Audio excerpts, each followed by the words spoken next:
Hey guys, it's time we go ahead and do another deck construction video. This one's for a commander that, you know what, for a long time I was kind of thinking about doing something with this one, but a good friend of mine named Corey, he went ahead and created a deck based on this commander. Now, I replicated some of that deck, but I switched out some things and changed a few things around because I wanted to see a little bit how it would work out a little bit different. What you're going to be familiar with is it's basically a Voltron deck. If you know anything about that, you just keep attaching equipment and attaching equipment to one specific commander in this case, or, you know, a creature. So let's jump right into it. So the commander is going to be Traxos, Scourge of Kroog. Sounds like it's from a Klingon Empire or something, but Traxos, Scourge of Kroog. Yes, Trample. When he enters the battlefield, he enters tapped and doesn't untap during your untap step. Whenever you cast a historic spell, you untap them. So artifacts, legendaries, and sagas are historic. Now, what you're going to notice here is that there are a lot of artifacts, so his chance of being untapped is really high. So the idea is that you're going to use this guy, and you're going to drop a lot of equipment on him. And he's your commander, and he comes in at 7/7. So if you drop some equipment on him, he gets to be getting on toward like, 10, 12, 13 damage. Maybe on like, 5, 6, 7, 8, whatever.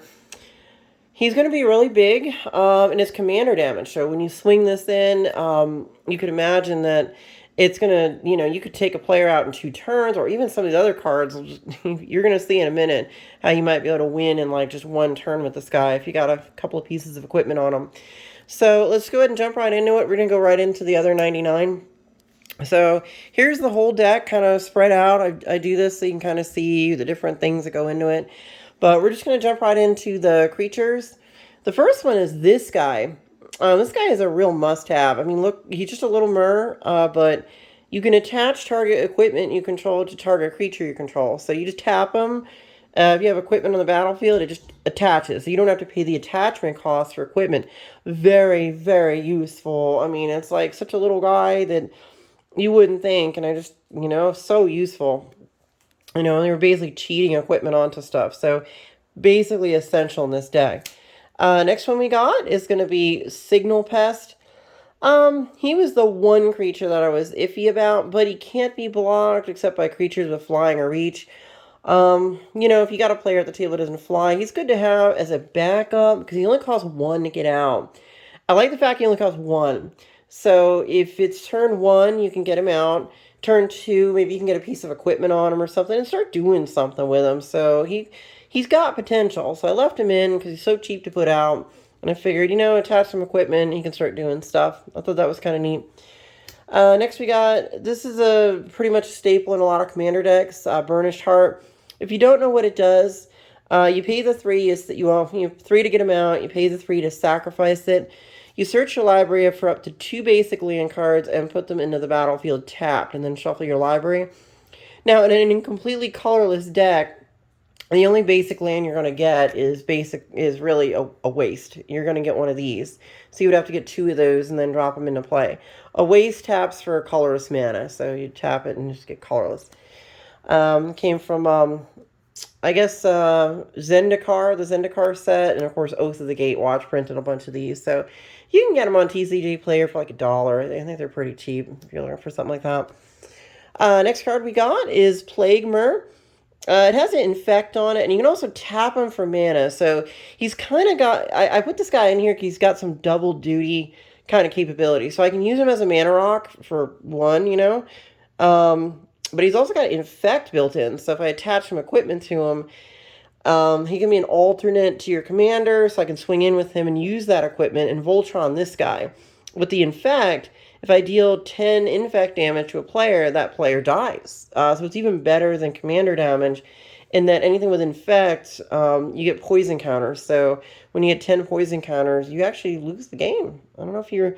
This was a mechanic that was used a lot during the Scars and Mirrodin block and stuff from a long time ago. But, it does really good in this type of commander deck. So we kept him in there. Next card we got is a huge reserve list classic, Metal Worker. You know, I was summoned through some YouTube videos, and that you know, Super Whale Rudy, he bought like 200 of these things. So all I'm gonna say is try to buy them now before he buys them all. Just whatever. Just the guy is I don't know. I call him the giant black hole of magic. He basically, if he gets in his event horizon, it's gone. It's just gone. You'll never see it again. He keeps them in a vault somewhere forever. Anyway, so this metal walker, you tap them, you can reveal any number of artifact cards in your hand. You can add 2 colorless mana to your mana pool for each card revealed that way. He's basically a mana rock, but if you have 3, 4 artifacts in your hand, you're going to get 6 or 8 mana out of this. This is so broken. I understand why it's kind of expensive. Next one we got is Solemn Simulacrum. Just Suicide Golem. You just sack them and whatever. Just go get a land. Or draw, yeah, when you die, you draw a card. When he comes into play, you can get a land and put it in the battlefield tap.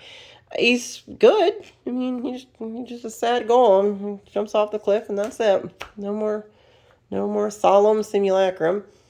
Palladium, it's just another little guy, but he's a mana rock. He's basically a equivalent to like an elf in an elf deck. You know, you tap him, you get 2 colorless, and you use it to try to get your stuff out a little faster, kind of like a mana rock. Next one we got is a coupon card. Foundry Inspector, artifact spells you cast cost 1 less to cast. All your equipment is artifacts. Most of what's in here is artifacts, so it's nice to have it a little bit cheaper. Next we got is this guy.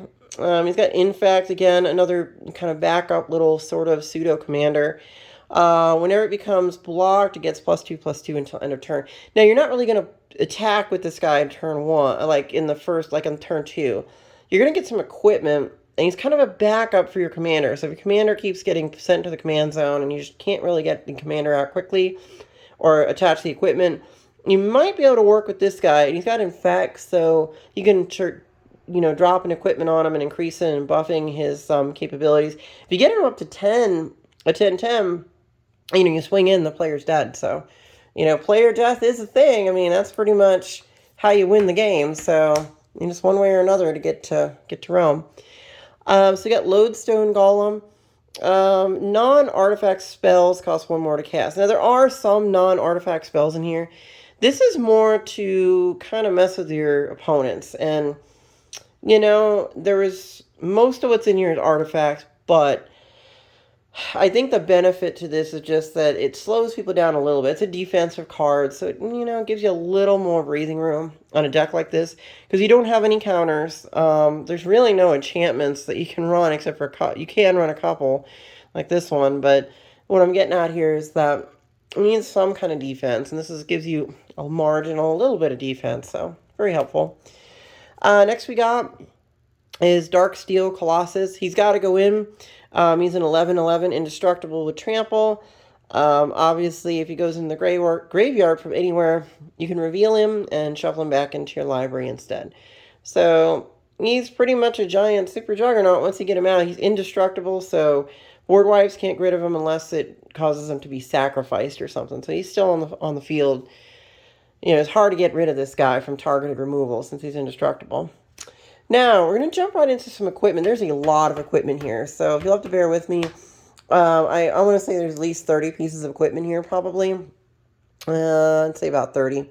So let's go ahead and check it out. We got Sword of Body and Mind. Equipped creature gets +2/+2 and has protection from green and blue. Whenever equipped creature deals combat damage to a player, you create a 2/2 green wolf creature token, and that player mills 10 cards. So they, dump 10 into their graveyard. And of course, it's equipped. You put it out for 3, equipped for 2. And again, of course, you saw there were some ways to get that stuff out a lot faster and a lot cheaper. Next, we got Nim Death Mantle. Equipped creature gets +2/+2, has Intimidate, and is a black zombie. Whenever a non-token creature is put into your graveyard from the battlefield, you may pay 4. If you do, return that card to the battlefield and attach Nim Death Mantle to it. So you can kind of see your commander, you can allow the commander to go to the graveyard if this card is attached, and then reattach it if you pay 4. Okay? All right, so you see what it says there? It's a non-token creature is put in a graveyard. You may have 4. If you do, return that card, so that'll be your commander, into the battlefield and attach this to it. So it gives your commander, honestly, it makes your commander kind of almost invincible if you do this. But you got to make sure to always have 4 mana available to be able to use it. Next we got Whispersill Cloak. Equipped creature is unblockable and can't be the target of spells or abilities. Well, making them unblockable is amazing because, yeah, that's what you want to be doing, you know? Now, I wouldn't suggest putting this card on him first because it's going to make him, you know, I think, I'm trying to think. I'm trying to think if you can equip this.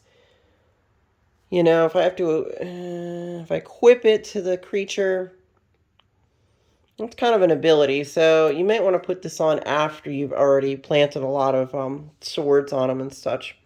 Once you do that, you put this on top of them. It's going to make them unblockable, and then you're just going to win the game. This is more of a game winner card if you can get him to be unblockable with a bunch of equipment on him. So I think this is probably pretty useful. Kind of seals him in a little bubble since he's got Shroud and is unblockable. You can make him, it's really useful. Next one we got is Sword of Cauldron. Your creature gets +5/+5. Whenever it deals damage to a creature, remove that creature from the game. If somebody tries to block, you tap with this, then it's just removed. Next we got is Dark Steel Plate. It's indestructible, and it gives your commander indestructible. So once you put this on him, he's going to stay there. So he's very hard to get rid of at that point. So you definitely want to have a Dark Steel Plate in there. Next we got is Nettle Cyst. A quick creature gets +1/+1 for each artifact and or enchantment you control. So, well, everything's mostly artifacts in here, so it's going to be very, very useful to have this kind of card in there. So you could buff them like 5, 6, 7, +7. So you have like a 14/14 coming out, plus with Infect and all these other things going on. It's going to be pretty amazing if you can get that off. Hammer of Nezan. You definitely want to put this in here because look what it does. It gives him indestructible. He gets +2/+0. Okay, whatever. But when it comes into the battlefield under your control, you may attach it to the target creature you control. Okay? Or another equipment. So if you read this, if I have this out, when an equipment comes into the battlefield, I just put it on him. So it just makes it so much quicker to get equipment onto your commander, in this type of deck. So you're kind of trying to turbo your Voltron if you can, get this card and then some of the other ones that go in there. Now, this one I thought about, my friend Corey, he put this in there and it was a bright idea. I don't know that I would have thought of this myself, but I can see the merit. This card, Assault Suit. Equipped creature gets +2/+2, has haste, and can't attack you or planeswalker you control, and can't be sacrificed. At the beginning of each opponent's upkeep, you may have that player gain control of equipped creature until end of turn. If you do, untap it.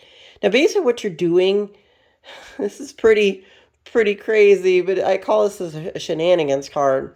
You put it on your commander. You give your commander to one of your opponents. So when the commander swings on somebody else, it's doing commander damage to the other person, if it gets through, of course. And it's almost like it's political. So like if you have somebody that's, hey, I'll give you my commander this turn because he's a big problem. And then, do you see where I'm going with this? You can kind of manipulate this card a lot. I could see how this is really useful. And you're protected by your own commander, so you don't take damage from it. It's really kind of shady, but I thought it was a really neat ad. And I like what my friend did with this. So that was a neat little lab. Now we're going to get into some swords and things. So we got Sword of Sinnoh and Steel. Equipped creature gets +2/+2 and has protection from black and from red. Whenever a creature deals combat damage to a player, destroy up to 1 target planeswalker and up to 1 target artifact. So you blow up their soul ring, and you blow up their Jace or Nissa or Chandra or somebody. So very useful card. Next we got is Sigiled Sword of Valorum. Not too impressive, but when you swing with your creature, you get a 2/2 white knight creature token with vigilance and that's attacking. It gives you like a chump blocker if you swing with this. So I thought that was kind of cool. I figured, you know what? It makes a little guy pop out of nowhere. So I thought that was kind of neat. I like that. Next we got is whenever a equipped creature deals combat damage to a player, create a token that's a copy of the axe. So every time it swings, it only costs 1 to get out, 2 to equip, so you can equip it very quickly. But whenever he swings, or, well, let's say she deals combat damage to a player, there's going to be another one of these. You can equip that, and you can keep doing it. And it's kind of cool. It just self-replicates itself. So I thought that was kind of neat, you know? Next we got Sword of War and Peace. Equipped creature gets +2/+2 and has protection from red and from white. Whenever equipped creature deals combat damage to a player, Sword of War and Peace deals damage to that player equal to the number of cards in his or her hand, and you gain 1 life for each card in your hand. So it's a life gain engine there a little bit. You know, you want to try to stack a bunch of these on your commander, but this is, you know, has its merits. It's pretty good. Next we got is Sword of Vengeance. Quick creature gets +2/+0 and has first strike, vigilance, trample, and haste. Huge stack of abilities. You equip it for 3. Or you equip it for 0 if you use some of those other things in the deck. So, next one, I really like this card, and there's not a lot of printed copies of this. There's a few floating around, but I think it only came out in Zendikar, and I think a couple other places, but it's kind of rare. Your creature has non-basic landwalk. I guarantee in a commander game, I think everybody is probably going to play a non-basic land. I don't know. I've only seen and played against one person that just had all forests. I don't think they even had, gosh, you know, they might have even had something in there like a utility land. But even still, they have one utility land. It's a non-basic, so you just swing in. And he's land walk just means that he just gets in without being blocked. So an amazing card to get out for 2 and equip for 2. It's just incredible. I could not ignore that one. This is a must-have. Masterwork of Ingenuity. It only costs 1. 1. You can have it enter the battlefield as a copy of any equipment on the battlefield. So you can double up your really amazing, like a sword or some kind of amazing equipment for 1. You're just making another one. It's incredible. Next card we got is Sword of Light and Shadow. Of course, we know what it does. Your creature gets protection from white and from black. Whenever a equipped creature deals combat damage to a player, you gain 3 life, and you may turn up to 1 target creature card from your graveyard to your hand. You know, I don't know that there's a lot of creatures going to the graveyard. You know, maybe some of these little guys I showed you before, but if you got it in there, you can always get it back with this. So that has some help there. Now, this one could get really brutal really fast. So the commander is already a 7/7 without any equipment on it. So if you equip Grafted Exoskeleton, it's going to gain +2/+2, and it gets Infect. So even if you just put this on it, it's at a 9/9 with Infect. So you just need to do 10 damage to somebody in poison counters to take them out. Again, this is a pretty amazing card. Whenever it becomes unattached to a permanent, you sacrifice the permanent. Well, idea is to just keep it attached the whole time, I assume, near commander. That's what makes sense to me. So you want to probably plop this on your commander when it's up to 8 or higher, and then just kind of swing in. You know, it's a very interesting card to kind of throw in. You can probably just throw it in as a response for something as well. Got a grappling hook here. Quick creature gets double strike, so if it hits once, okay, for 7 damage, let's just pretend that's what it comes with. Then you're hitting again for 7 damage, so that's 14 commander damage just from adding this. Whenever a equipped creature attacks, you may have target creature block this turn if able. So you can force somebody to lose a creature with this. So you can basically just force them to try to block it, and goodbye. Good way to get rid of stuff too. It's really bugging you. Next card we got is Jehoira's Familiar. It makes all your stuff cheaper. It's another coupon card, basically. It technically is an artifact creature. Probably should have put it in the other group, but nonetheless, it's just really designed to make the equipment cheaper, so it definitely has its uses. I mean, if you want to equip that thing, you must be your commander tax must be really high. Alright, so we got a quick creature gets +1/+1 for each land you control. And of course, you can equip it for 3. So, it's going to come a point when you have like 6, 7 lands out. So it's a quick add right to your creature to get a lot of extra land. So, or extra toughness and power. So, Definitely worth having around. Next we got is Hero's Blade. Whenever a legendary creature enters a battlefield under your control, you may attack. It auto-equips. So it auto-equips to Traxos. He's a 7/7. If you bring him into play, this is on the field, it auto-equips to him. He's now at 10/9. So he's 10/9 at that point. And if he's got an infect, some kind of infect on him, that's lethal damage right there to somebody. Now, Sword of Feast and Famine.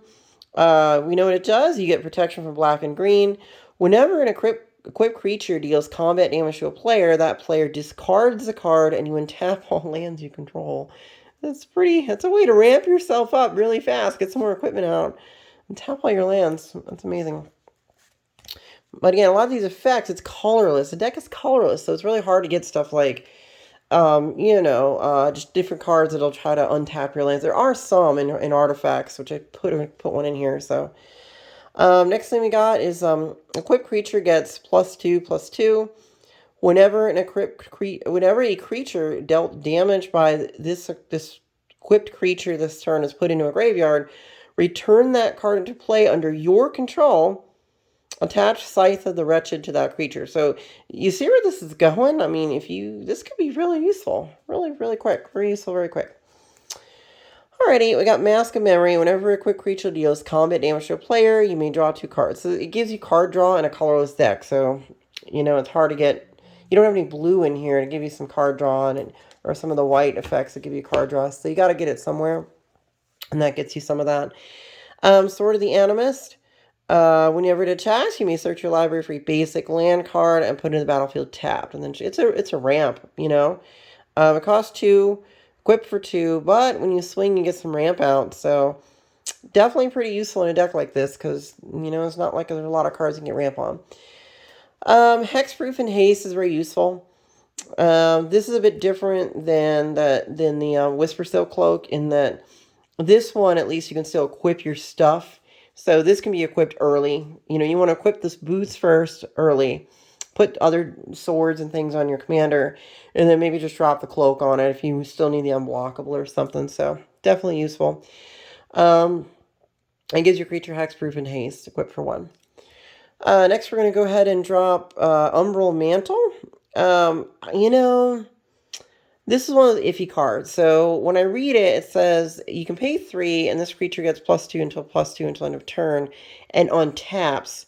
So one of the stipulations of the commander is that it comes into play taps unless a historic spell is played that turn. So, if somehow you don't have a spell to play and he's tapped, you can pay the 3 at least and then untap him.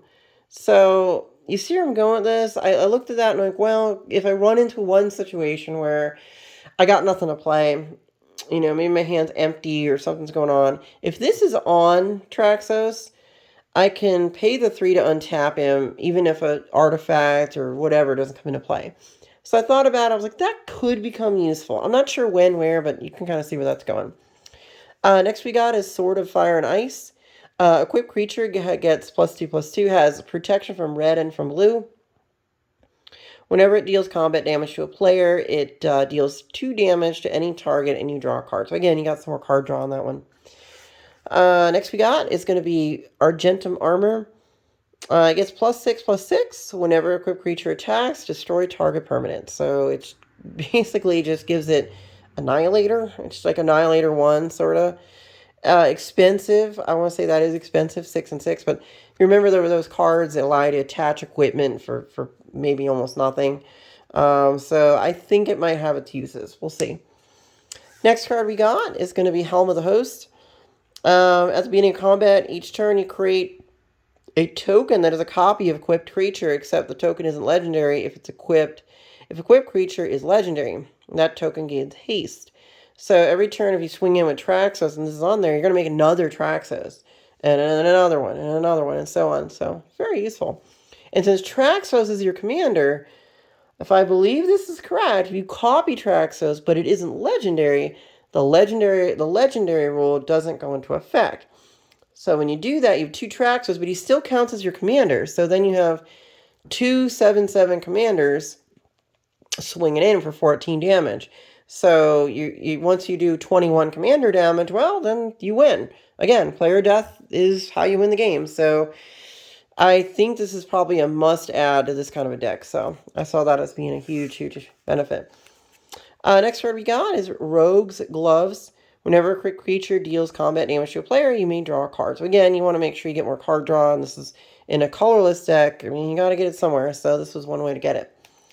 Now, we're going to jump into actual just artifacts. I showed you all the equipment, so we're going to look at some actual artifacts now. Again, this is just for mana ramp. If you get this card in your hand, you're going to want to go grab those wastes and get them out as soon as you can.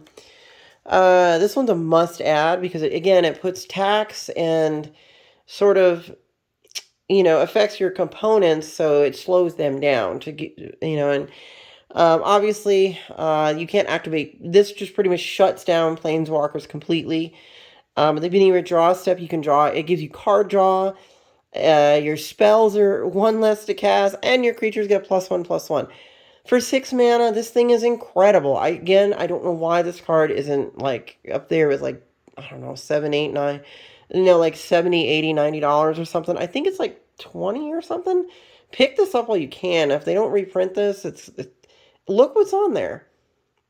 I mean, you get 4 things. It's kind of broken. I always love that card. Again, here we got a defense card. It costs 6, but spells your opponents cast cost 2 more to cast. At the beginning of each of your end step, each opponent loses 1 life. Not a big deal on number 2. Number 1 is where you want to go. Again, you want to slow them down a little bit so that you can get Traxos out more often and then get more damage and wipe them out. So if they go slower on their spells, they can't catch up to you, while you're beating them down with Traxos. Next card we got is Cameos Journal. At the beginning of your upkeep, investigate. Investigate allows you to basically create a clue token.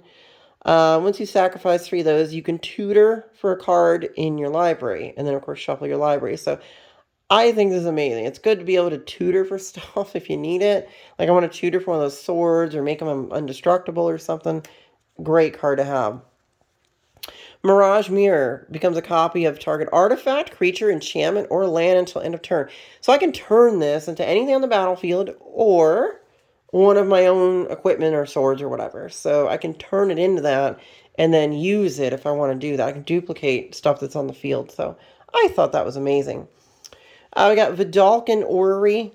You may cast non-land cards as though they had flash. Pretty darn useful. I'm going to say that on other people's turn, if you want to cast stuff, I think that's really a useful thing to be doing. Very helpful. Next, we got Strionic Resonator. If you pay the 2, you can copy target triggered ability you control. You may choose new targets for the copy. So let's just say you're swinging with a sword. You pay the 2. It's triggered because remember, if you read the text, when, whenever, or at. So a sword, if I can pull one real quick. Give me 1 second. Any sword that says whenever on it. Okay, so let's do this one. See how it says whenever equipped creature deals? Well, then you get 2 of those. So when you have this out, you pay the 2, you get that ability twice. So you can get 2 more card draws and mill people and all kinds of good stuff. So you can see why that's in there. Next, we got Mirrorworks. Whenever another non-token artifact enters the battlefield in control, you may pay 2. If you do, put a token that's a copy of that artifact in the battlefield. So you can start copying your equipment. You just get more and more equipment. Unless it's legendary and the legendary rule comes into effect. If it's non-legendary, you can just start copying stuff, which is absolutely amazing. Next we got, it's going to be Maze Mine Tome. You put a page counter on the tome. You can see what happens when you do 2. You can use it for card draw, and when there are 4 more page counters, you can gain 4 life. Honestly, you're probably going to want to use it for the card draw. Just saying. If you got some extra mana floating around you're not using, drop it on this, and then, of course, you'll get the card draw when you need it. We got Traveler's Amulet. Let's see what it does. It's really for grabbing a basic land to get some mana ramp going on. Very useful for ramp. This card, I think, is really useful.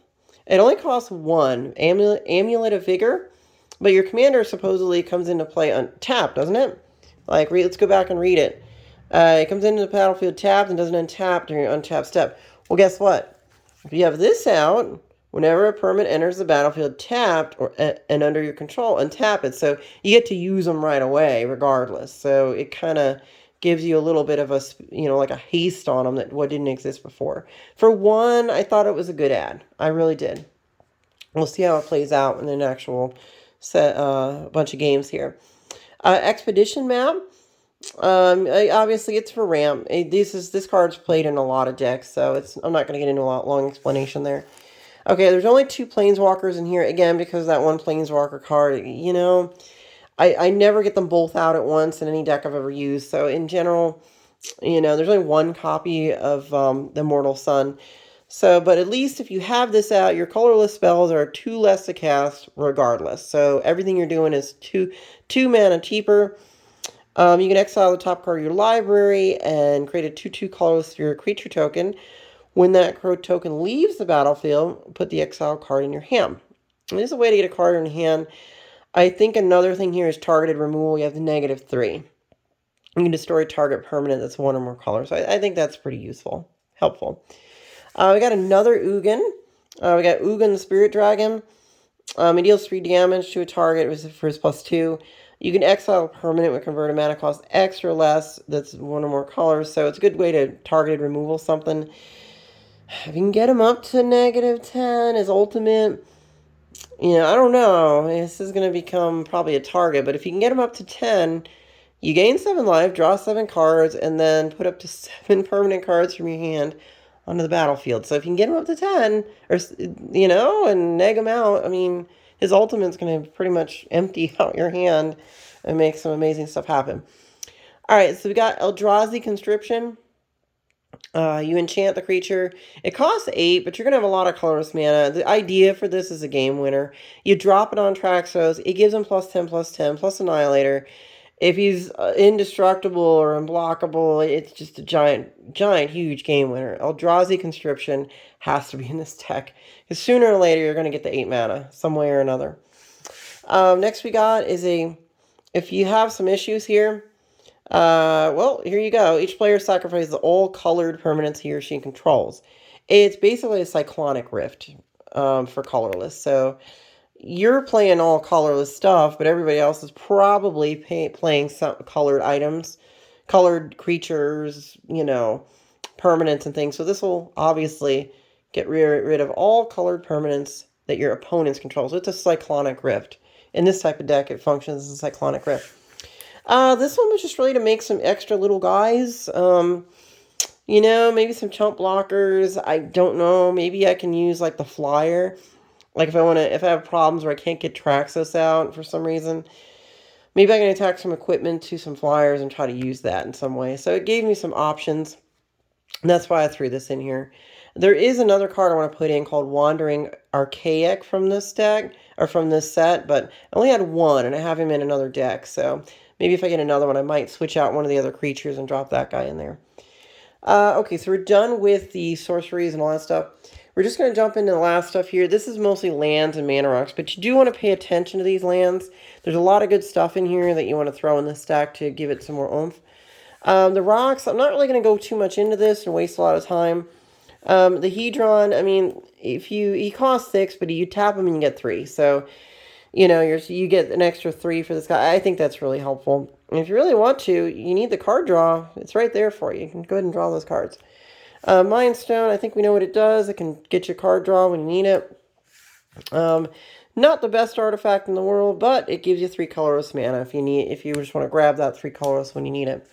We got a Power Stone and a Soul Ring. Again, these are just mana rocks. So now the lands, let's go ahead and hit these up. So we got a Scavenger Grounds.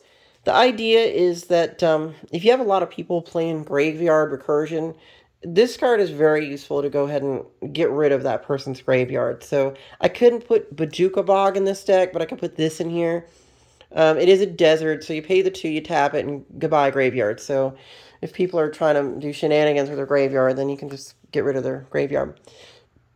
Shrine, you get 2 mana if you're playing colorless spells, but you have to have 7 or more lands. So that might happen. I've seen it happen.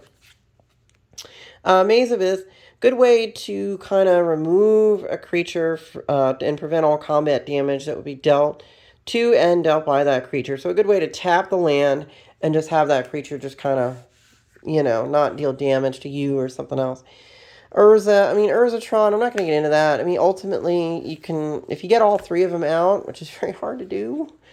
Yeah, if you got all 3 Urzas out, which is another one I think over here, all 3 Urzas, you get 7 mana. So I think 2 of them have 2 mana when you tap them, and 1 has 3. But you have to have all 3 to activate Urzatron. So I think by now most Magic players know what that is.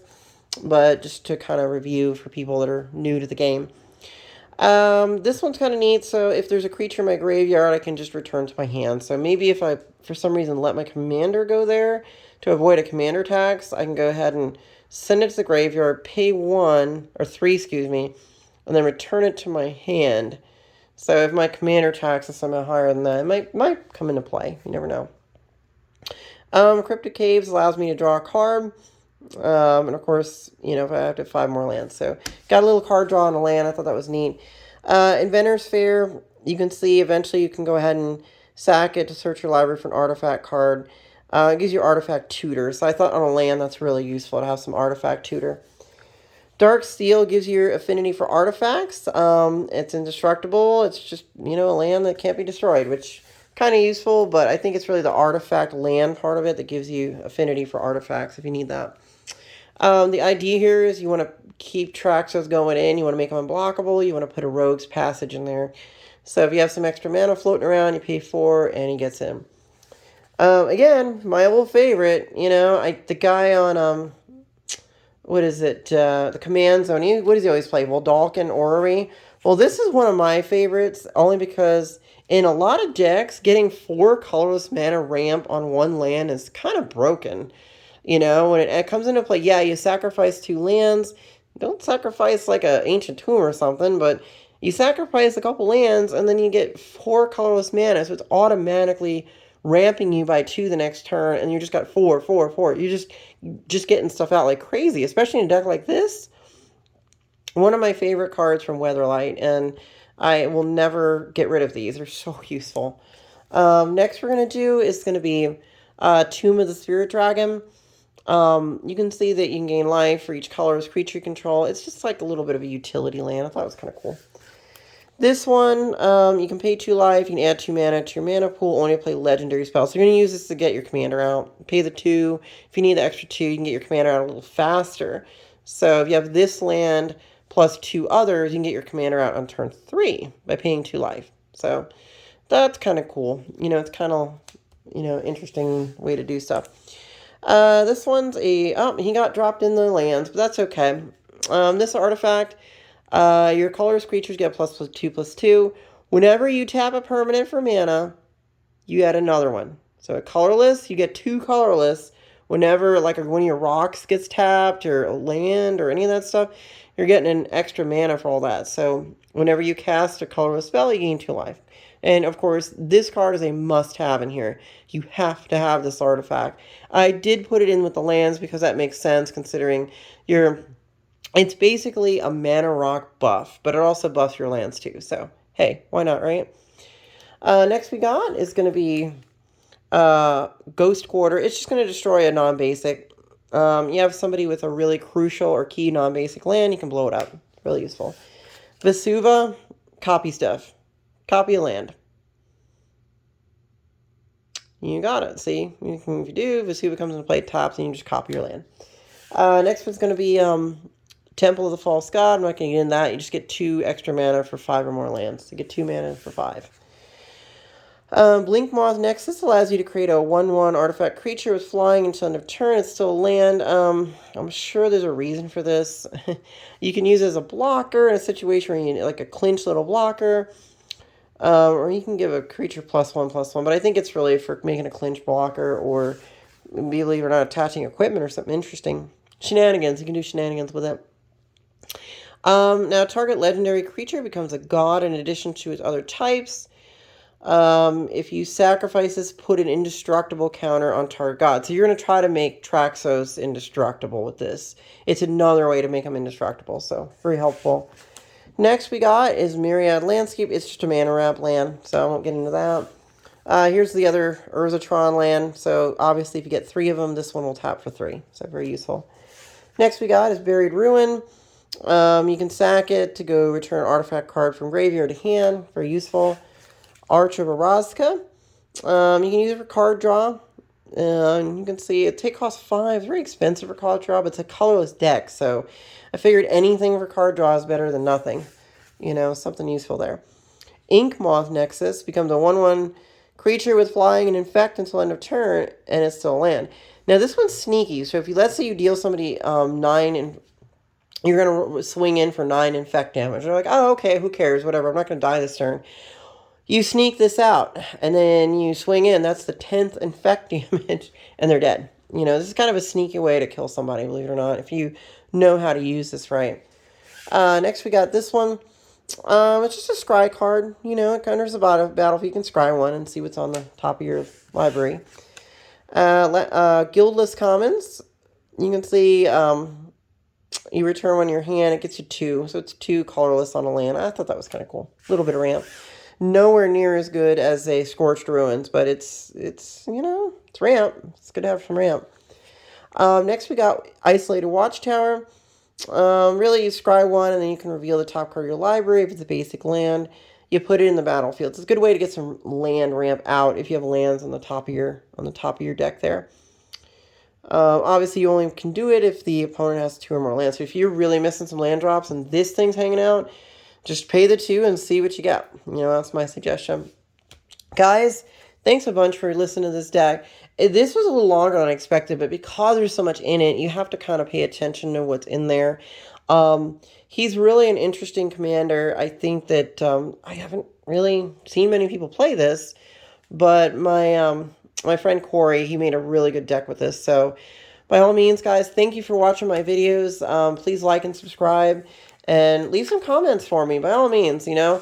Sometimes I overlook a couple things, and you guys have picked up on that. And, you know, sometimes I'm putting these decks together, and I don't realize a card is banned or whatever. It happens, you know. Some of my older videos, I noticed I'll grab a card accidentally banned or something, which is fine. By all means, if you comment on that, I'm probably going to pull it out and put a different one in there anyway. So, you know, thanks for watching these. I'm going to make some more. There's going to be more deck construction videos. I think I'm going to go ahead and post some band videos. I went to a Front 242 concert recently. I'll put some of those up. Currently my channel isn't monetized, so even if I put them up and they demonetize them, it doesn't really matter. Since I'm demonetized, certainly if you want to, you can join my Patreon. I'll add a link in the description, so if you feel like you want to do that, by all means, I much appreciate it. So thanks guys, and happy playing Magic. Bye.